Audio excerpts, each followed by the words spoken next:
Welcome to our guide on paying invoices in the LexisNexis Account Center tool.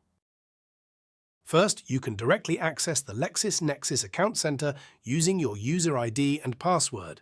Alternatively, while signed into the Lexis service, click More in the upper right corner and then select LexisNexis Account Center.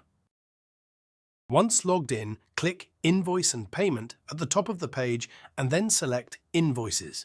Here you can choose the specific financial accounts or view all accounts. Need to filter invoices?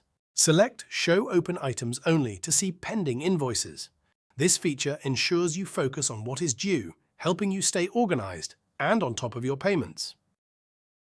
Decide whether you want to pay the total balance or select specific invoices. You can use a credit or debit card or bank account. When you pay less than the total balance due, LexisNexis Account Center applies the payment to the oldest invoices first and then provides an updated balance. After entering payment details, click Confirm and Pay.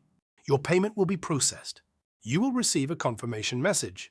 You can click the Download Receipt link anytime after processing a payment from the Invoices view to print a receipt for the payment. If more than one payment is made against an invoice, they will show together on one payment receipt. A payment confirmation email will also be sent to the administrator. This email serves as an additional record. Thank you for using LexisNexis Account Center. Enjoy your day.